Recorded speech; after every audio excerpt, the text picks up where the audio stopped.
This is another episode of my blind buy video journal in which I'll go through 5 fragrances I bought without prior sampling or testing. I'll review each fragrance, I'll rate them, and I will tell you, is a certain perfume a complete, blind buy fail, or was it a success? And in the end, there will be a ranking as well. So welcome or welcome back. I'm Miri, and here we talk in depth about fragrances. Also in this video, I'll review 2 new 2024 releases. So let's start with the first one, and that is Jo Malone's Red Hibiscus. Although this perfume came out in 2024, this is actually a relaunch because it was first released in 2021 as a limited edition in the collection called the Springtime Blossom Collection, and now it's a permanent part of Jo Malone's Cologne Intense line. The fragrance was inspired by a walk through Hawaiian tropical forest and smelling red hibiscus, a beautiful and rare flower, and that moment of a chance encounter with a rare flower in a tropical forest is what inspired this scent. That is also portrayed in the bottle, that has dark red hues and it looks like a jewel adorned with a silver cap.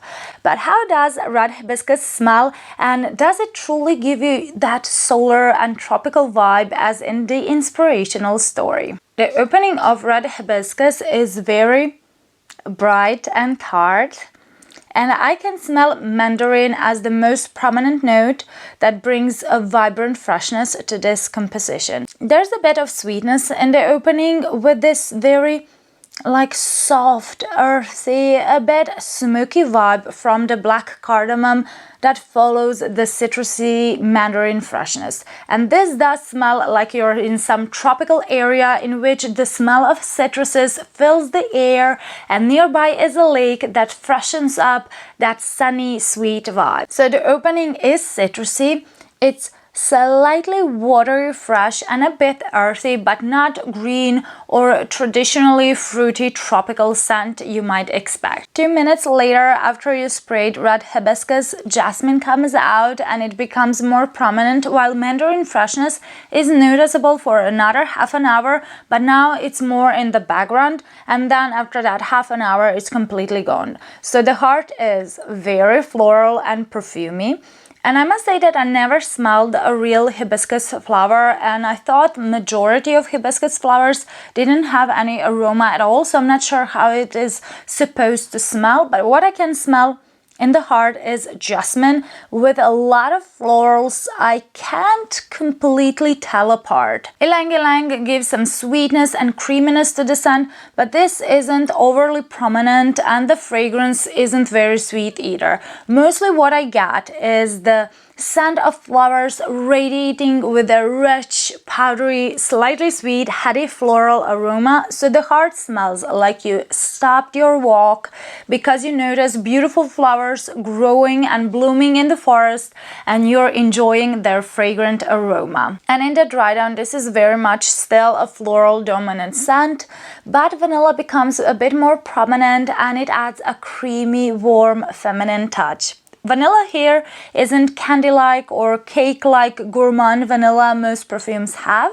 but it is enriched with incense that gives some depth to the scent. So imagine you picked a few hibiscus flowers and you decided to make a cream out of them. So this is what you get in the base. And in the sea of currently very popular gourmand perfumes, this one stands out because it is traditionally floral feminine scent. And it is not as solar and as tropical as you might guess because there are no tropical fruits here. And there is no prominent coconut in this scent either, so thus this is not something you should reserve only for spring and summer. This is a great all year round fragrance, both day and night appropriate, that would suit any type of occasion, so it could be somebody's signature scent as well. It's a more fresh and savory type of scent rather than being a very sweet fragrance, but it feels timeless, stylish, and very sophisticated. I wouldn't say it's very seductive or sexy perfume, but Red Hibiscus is something that will make you feel very classy and very pretty. It lasts about 6 hours on my skin, which is pretty good, and it doesn't project massively, so it deserves for its scent and for its performance 7 out of 10. It was a blind buy success. I do enjoy it, but it wasn't a love. If you like floral perfumes that aren't too sweet and that have a timeless quality with a touch of unusual, tropically fresh spark, then give this one a try. In my opinion, this is a pretty good fragrance. This perfume isn't new, but it's relatively new to my collection, and that is Jovoy Paris Fire at Will. I think the name is pretty cool because it reminds me of movies in which soldiers would load and aim their muskets and then fire on command, but the commander could instruct them to fire at will whenever they find a target without waiting on his command. So the name gives you a command to fire at will or spray this scent whenever you feel like it, whenever you need a warm, comforting vanilla hug. And I think the decision to put the brand's name on one side and then the perfume's name on the other side is pretty cool for a bottle, and also all bottles are pretty heavy and they look very luxe. I have to say that Fire at Will is a pretty linear scent that doesn't change much on skin and clothes, but I'll try to emphasize slight differences you get in the opening, heart, and base of this perfume. So in the opening, you got vanilla combined with mimosa that gives a very beautiful, soft, rich, slightly powdery feel. So imagine honeyed mimosa flowers covered in vanilla powder. This is it. It's just beautiful. And although this is a vanilla dominant scent, honeyed like pollen mimosa elevates it and gives it a powdery floral touch of class, intrigue, and complexity. And as the scent dries down, it becomes smoother, denser, richer, while brown sugar gives it almost like a slight boozy quality. But Fire at Will never becomes, sticky sweet, heady, cloying, or completely edible type of vanilla perfume. It has this like slightly dusty, suede, boozy, powdery aspects that keep it from being a complete gourmand vanilla scent. And vanilla here is almost milky with this bourbon quality. So all those people who described Fire at Will as the fragrance of vanilla egg custard or bourbon vanilla pudding are correct. The base almost has a toasty warmth because of those leathery aspects. So imagine vanilla egg custard drizzled with brown sugar syrup and buttery yellow flowers on top. This is the scent, and Fire at Will truly has a creamy, glassy, dense texture, but it's so delicious and very classy at the same time. And yes, this is a straightforward vanilla fragrance that is sweet without being too much. And although some might say, this is very boring, plain, unoriginal vanilla, to me, it isn't. It's one of the best vanilla perfumes I've smelled, and precisely because mimosa gives it a beautiful powdery floral vibe, brown sugar makes the scent slightly boozy, and vetiver brings out a dusty sweet character. This is so beautifully nuanced.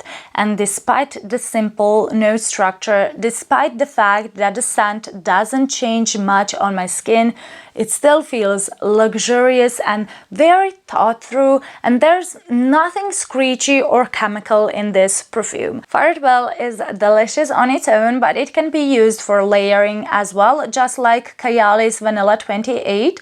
But Kayali Vanilla 28 is more a scent of vanilla extract, while Fire at Will is closer to the scent of vanilla pods blended with custardy flowers. And as you can see, I already put a bit of a dent to this fragrance, and I absolutely love it. This isn't showy or over-the-top perfume, and in my opinion, a perfume doesn't have to be extremely complex or innovative to be something mesmerizing and bewitching, and this is truly bewitching, yummy, and flawlessly done vanilla perfume that gets me a ton of compliments. It has moderate projection and moderate longevity. I get about 7 hours on my skin, but it lasts for 2 days on clothes.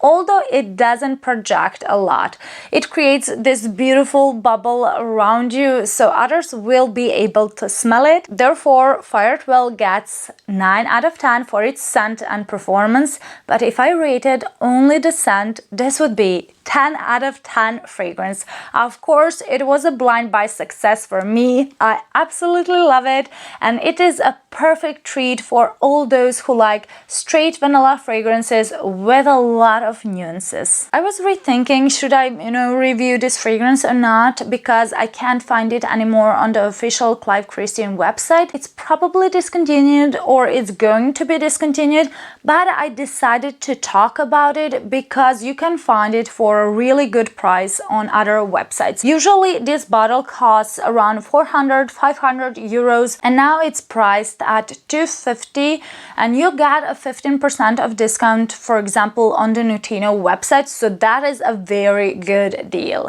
And Water Lily is a part of the Art Nouveau Noble collection, which explores the architectural, artistic, and horticultural beauty of the Victorian era gardens.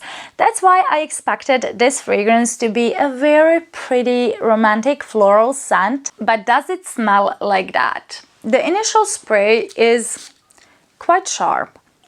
It's pungent, it's a bit green, and you get a sparkling, effervescent aldehydes that usually bring a bit of fizzy, bubbly champagne quality to the scent. Also, the opening is pretty green with a noticeable lily accord. It's a soapy and very bright scent, smelling very clean, so it immediately transports you to the spring, and this is a combination of a lily soap with a scent of clean greenness as you're lying on the meadow inhaling floral and green aromas. That fresh and floral vibe from the opening continues to the heart, and now two most prominent floral notes I can smell are tuberose and water lily.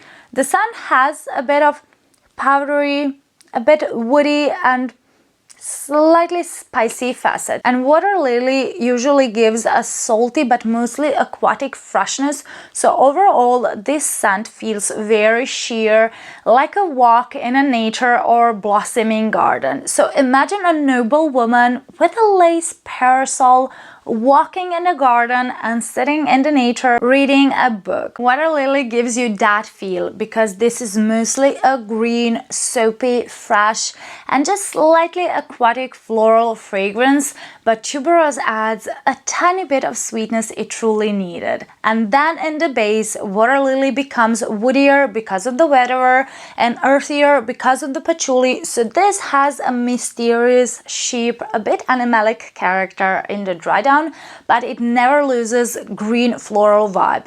So this is the scent of walking barefoot on the dewy grass, holding flowers you picked in the garden. The scent is fresh, it's humid, it's green, floral, aquatic, a bit earthy and woody, but above all, this is a perfume that transports you to the Victorian 18th century garden, and it feels very fairy tale-like.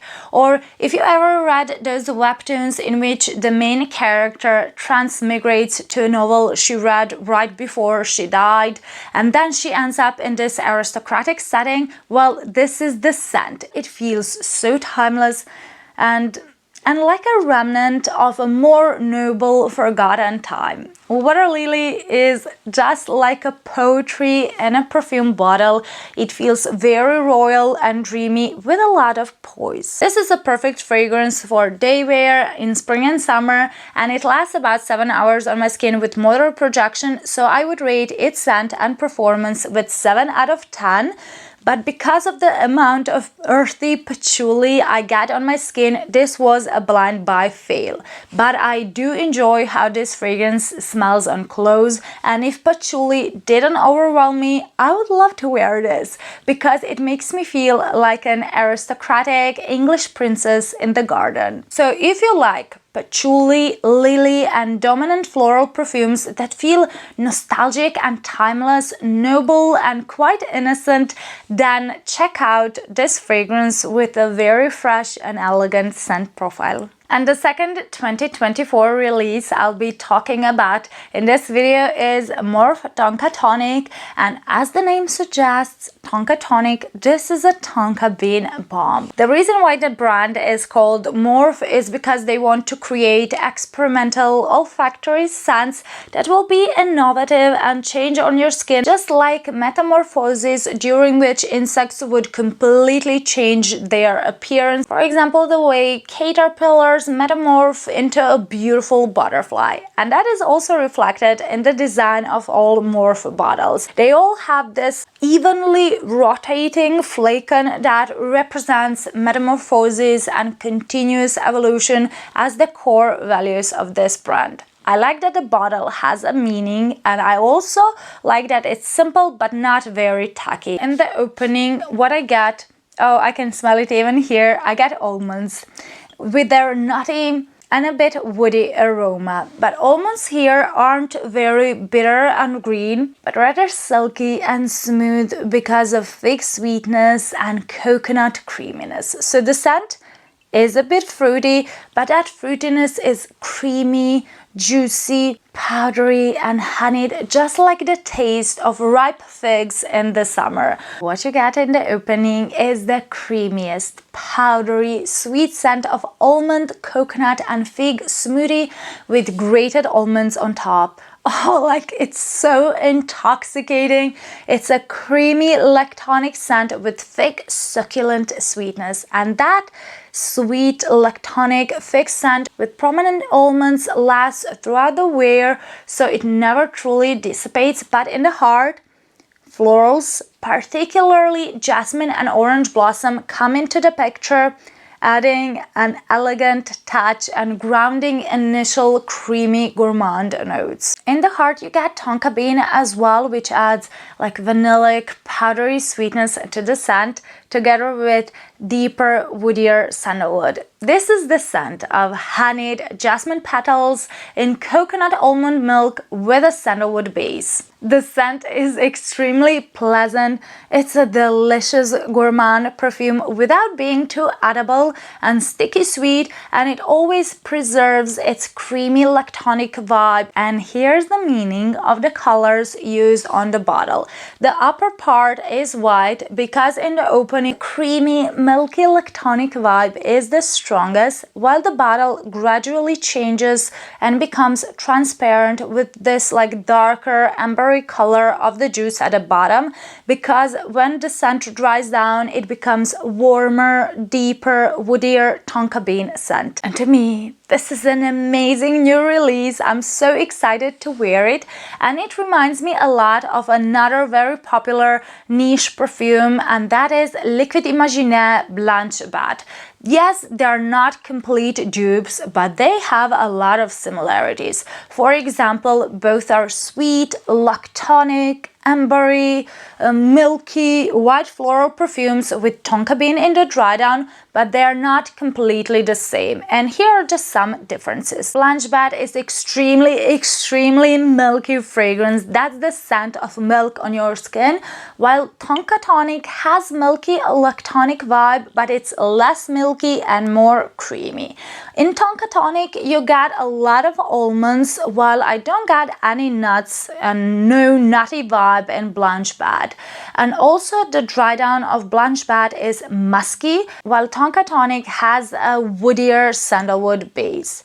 And precisely because Blanche Bat is very milky, like extremely lactonic fragrance, it will be a bit challenging because not everyone likes milkiness in perfumes. So I think this is a less challenging challenging and more appealing fragrance. And both have great performance. Both are extremely long-lasting perfumes, but Blanche Bat is moderately projecting fragrance while Tonkatonic projects a lot better. Initially, when you spray it, it fills the entire room, so it is very strong. I would rate this scent with 9 out of 10. It was a blind buy success, and to me, this is so much more appealing than Blanche Bat, which was a bit too milky for my taste, and I didn't like the descriptions on their website. I think they're a bit weird, like a bit scary sometimes.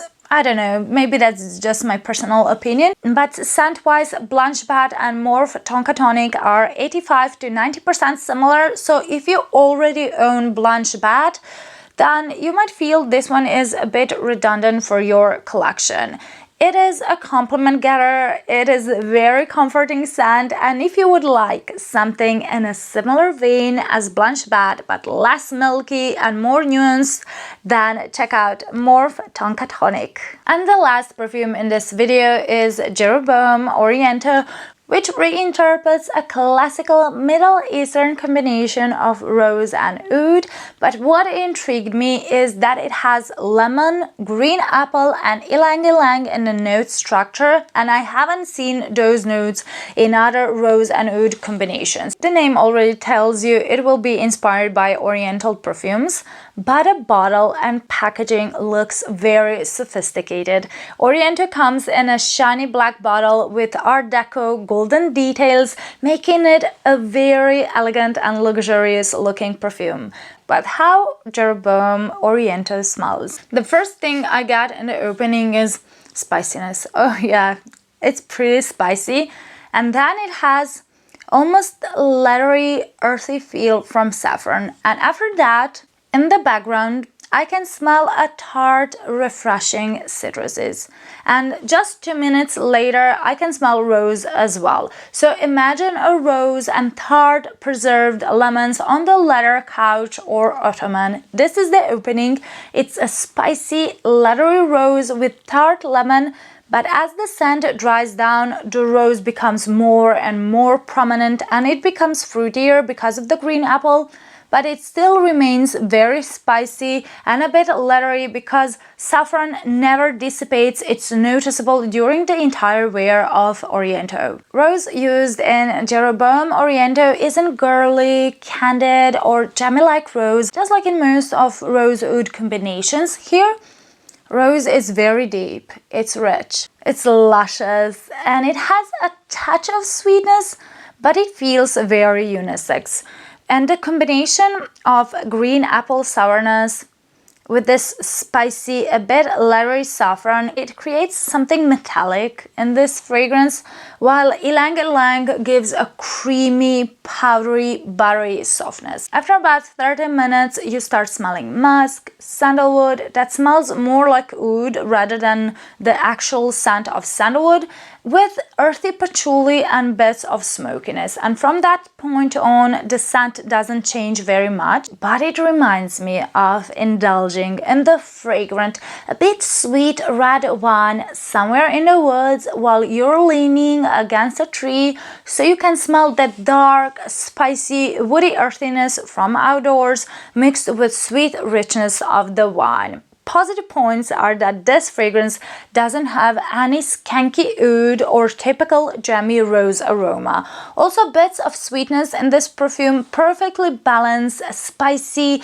dry, earthy, oudish woodiness in this scent. And although it is a unisex perfume because of the unsweetened rose, because of that metallic vibe I get, because of earthy, a bit smoky patchouli, in my opinion, this leans more masculine, and that is the reason why this was a blind buy fail for me, because I don't feel comfortable or feminine enough wearing it because it's too patchouli prominent. But I do think this is a really good perfume with amazing performance, and no wonder, since this is an extra de parfum concentration, because it passed the overnight test. I could smell it until the noon on my skin, and on clothes it lasts for days. Also, you don't don't need to overspray it. It truly projects. And also this is a quality fragrance because when you spray it on your skin, you can see shiny, oily trace. So I would rate scent and performance of Jeroboam Oriento with 8 out of 10. If you like patchouli, if you like rose oud perfumes but without the skanky oud, and if you don't like sweet fragrances and you like bold fragrances, then this one might be for you. It has this unique fruity and powdery vibe, and it's great for fall and winter. It's not for the faint of heart, and the atmosphere it gives is the one of the candlelight. It's dark, rich, deep, mysterious type of a fragrance. Overall, I enjoyed all these fragrances on the tester strip, but some had really prominent earthy patchouli on my skin, so that's why they were blind buy fails. And the best performing fragrance out of these 5 is by far Jeroboam Oriento. It lasts and lasts, while the weakest performing one is Jo Malone's Red Hibiscus because I got about 6 hours of longevity. Also, all perfumes, if you haven't noticed, have really high ratings, but some really stood out to me, and 2 of them completely blew me away, so they are a love. And now here's my ranking. On the 3rd place with 7 out of 10 we have 2 perfumes, and the first one is Clive Christian Water Lily, and this is a very sophisticated green floral patchouli scent for very elegant ladies. And the second perfume on the 3rd place is Jo Malone's Red Hibiscus, which is a fresh floral perfume without cloying sweetness and with a bit of tropical flair. The second place with 8 out of 10 goes to extremely long-lasting fragrance, and that is Jeroboam Oriento, which is a rose oud perfume without a skanky oud or a typical jammy rose aroma. And the first place is shared by 2 perfumes, both got 9 out of 10, and the first one is the new release, and that is Morph Tonkatonic. It is a beautiful almondy tonka bean scent similar to Blanche Bat. And another perfume that deserves the first place is Jovoy's Fire Well, and this is a gorgeous custardy vanilla with honeyed mimosa and a boozy brown sugar. Share your thoughts and experiences about these fragrances in the comments, and if you're still here and you enjoyed this video, you found these reviews helpful, then boop the like button, hit the notification bell and subscribe. And if you would like to see a previous episode of this blind buy video journal, then check out this video next. I will see you there. Bye!